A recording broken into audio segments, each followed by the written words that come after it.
Missed that. Hare Krishna, dear devotees. I am Bibi Govinda Swami, and I live primarily in Almaty, Kazakhstan. There we have a small farm that we call Shri Vrindavan Dham. The farm was purchased in 1999, and it was slowly developing. We had some problems with local authorities, but now everything is very wonderful and slowly but steadily going on. We established this farm community because it was a great desire of His Divine Grace, Srila Prabhupada. In 1977, in March, in Mayapur Dham, in room conversations recorded with Harishwari Prabhu, Srila Prabhupada was stressing the importance of establishing rural communities outside of the main cities where devotees could live together. Devotees could learn to be dependent on the cow as being the center and foundation of a human economy, the land, and Krishna. Srila Prabhupada, he wanted this so much because he saw that when devotees were living in the big cities and devotees were constantly surrounded by the lower modes of material nature, it was very difficult for them to remain fixed in Krishna consciousness. And he wanted devotees to live according to a social system. And naturally, the most acceptable and most practical social system for we as Vaishnavas to live is the social system that was established by Lord Krishna himself, which is the Varna and Ashram system of society. At our community in Kazakhstan, we established a herd of cows. When we first went there, when we met resistance during the time of our problems, we stopped breeding our animals, but we have about 18 of our original cows, and we hope now with the perestroika that's going on in our community to slowly increase the number of our cows. We feel that it's very important that devotees understand that the cow is our mother and the bull is our father. In the Vedic civilization, animals were not bred so much just to get cows for having milk, but the kings, they would breed their animals so that they could get strong bulls to till the earth and to feed their kingdoms. And if cows came, it would provide milk, which could be turned into butter and ghee for performing religious ceremonies. In the third canto of the Bhagavatam, Srila Prabhupada explains how householders in the Vedic age, they would keep cows for extracting religious principles. Srila Prabhupada was very much aggrieved at the cattle industry these days. Srila Prabhupada is very much aggrieved at the industrial dairies.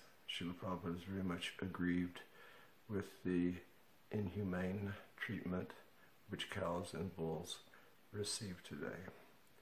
Srila Prabhupada, in the beginning of the movement, he was asked, Your Divine Grace, can we purchase milk at the shops for using for offering to our deities?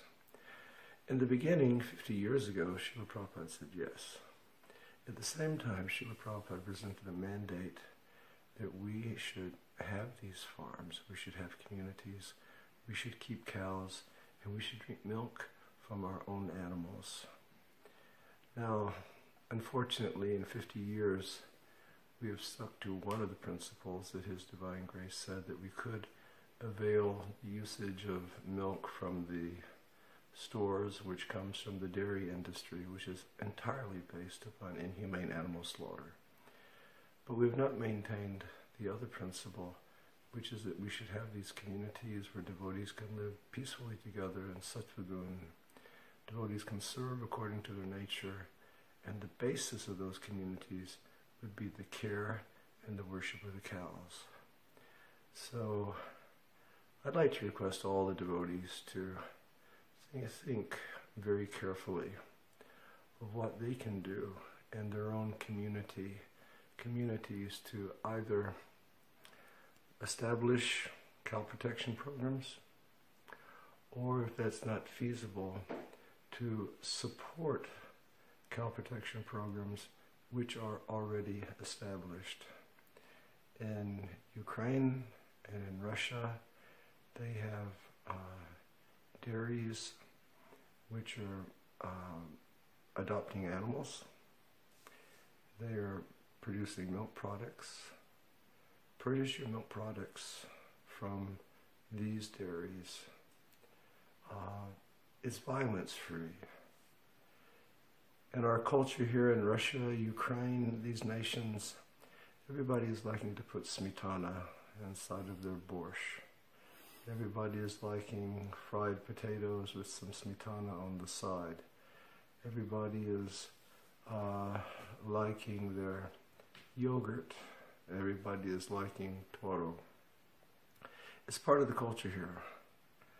But I'd like to remind everybody that each time you walk into the store, and each time you buy a bottle of milk, or each time you buy tvorog, or each time you buy smetana to mix with that tvorog to feed to your children at breakfast, you must remember that what you're doing is you're paying a farmer to slaughter animals. So please become conscious. It's not that we may change everything overnight, but these thoughts should provoke us. It should be like the thought-provoking process of Krishna consciousness. We know that we're not perfect, but every day we try to make a step to come closer to becoming perfect. Every day we try to make a step to become better. So think about these concepts. Think about farm communities. Think about cow protection. Think of growing food that doesn't have poison on it. Think of growing food that you're not putting poison into the earth. Think of growing food that's not genetically modified. Think of actually living according to the cycle of nature that's been presented by God, Lord Shri Krishna. Think of how you can do this and how you can contribute to this and help to establish this desire of Srila Prabhupada that these communities spread throughout the world. Thank you very, very much. Please think about these things. I'm your servant. Hare Krishna. Hare Krishna, Guru Maharaj. It's last small question. Maybe you can give some special instruction who live now in the community in Ukraine and Russian. Small, or maybe only blessing them. And for the devotees who live in rural communities in Russia and in Ukraine, we know that it's not easy to live the life of a farmer, but we know how rewarding it is. Srila Prabhupada said that the most noble profession for mankind to engage in is farming. What you're doing is a glorious example for the rest of human civilization. So I thank you very, very much from my heart that you're living this lifestyle. I thank you very much that you're taking care of Mother Cow and Father Bull. I thank you very much that you're growing pure food and providing pure food for your community. I thank you very much that you eat what you grow instead of just running to the supermarket to buy everything to support the industry which is all based on exploitation. So please, my dear devotees in Ukraine, my dear devotees in Russia, keep up your glorious service. Hare Krishna. Thank you very much, Guru Maharaj. Hare Krishna. Hare Krishna.